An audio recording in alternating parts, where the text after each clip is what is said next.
Assalamualaikum warahmatullahi wabarakatuh. Perkenalkan, kami dari kelompok 4A. Pada kesempatan kali ini, kami akan membahas mengenai integritas nasional dalam menghadapi masalah COVID-19.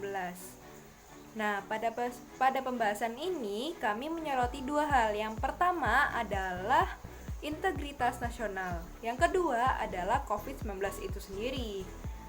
Lalu, kita berlanjut kepada hal yang disoroti yang pertama, yaitu integritas nasional. Menurut Claude Ake, integritas nasional itu sejatinya terdiri atas dua bahasan pokok.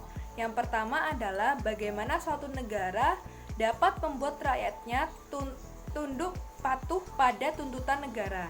Dan yang kedua adalah bagaimana meningkatkan konsensus positif yang mana akan mengatur kehidupan atau perilaku politik setiap anggota masyarakat.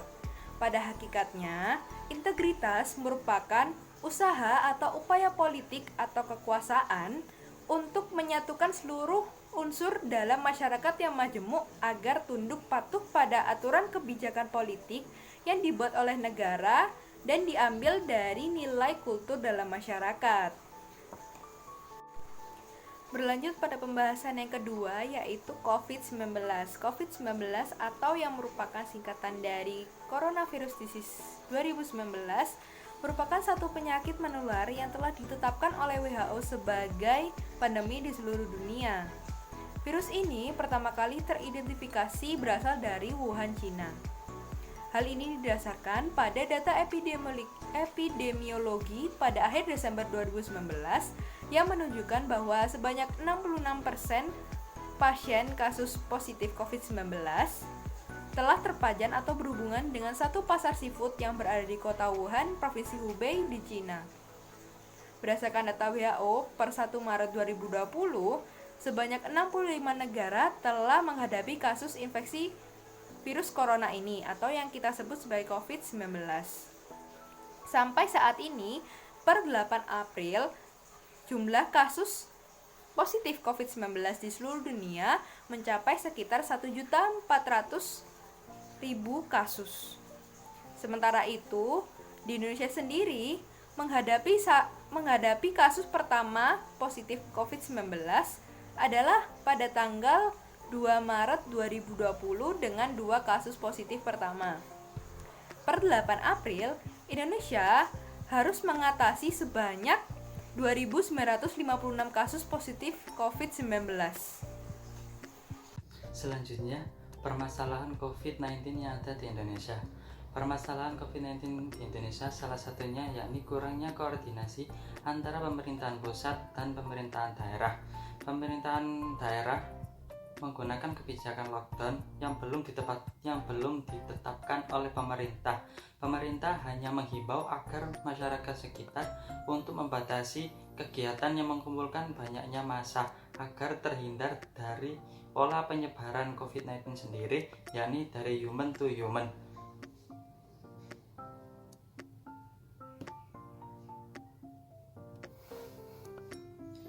Selain itu juga yang kedua yakni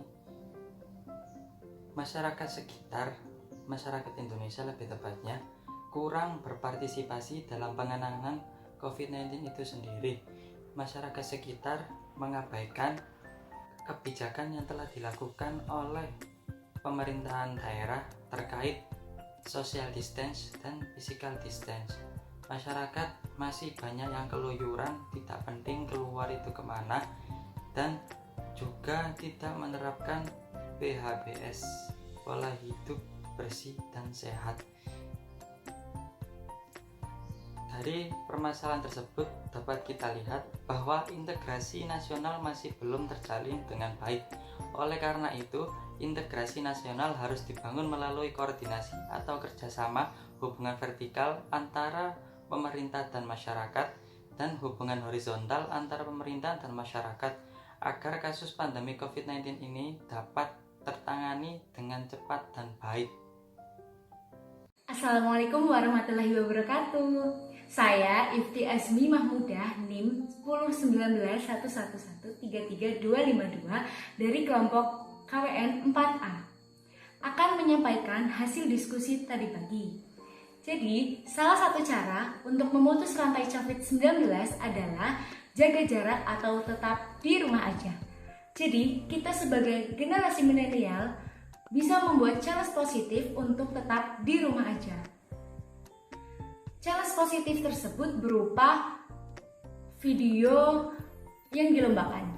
Jadi, video yang dilombakan berisi tentang kegiatan apa saja sih yang bisa dilakukan di rumah aja oleh influencer atau tokoh masyarakat. Jadi dari masyarakat bisa tuh memilih mana yang terbaik dan terunik. Selain itu ada aplikasi TikTok yang lagi ngehits yang dapat dimanfaatkan untuk mempromosikan PHBS atau perilaku hidup bersih sehat. Contohnya kita bisa membuat video TikTok cara mencuci tangan yang baik dan benar dengan diiringi lagu-lagu TikTok yang viral sebagai langkah upaya preventif.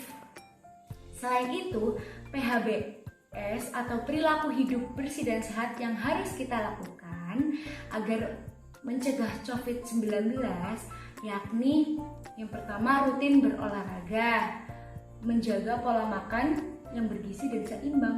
Selanjutnya, proyek yang akan kita laksanakan dalam menghadapi COVID-19 yaitu edukasi promotif dan preventif dalam membangun bangsa yang sukses melawan COVID-19.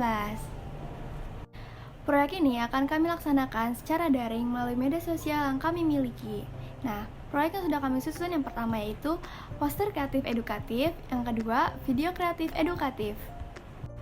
Nah, konten di atas akan kami isi dengan hal-hal yang terkait dengan COVID-19, PHBS atau pola hidup bersih dan sehat, serta perkembangan dunia mengenai COVID-19 terutama di Indonesia. Selain itu, kami juga akan mengajak para pengguna media sosial untuk mengikuti challenge seperti video atau foto kreatif tentang kegiatan work from home atau di rumah aja. Sekian dari kami, terima kasih.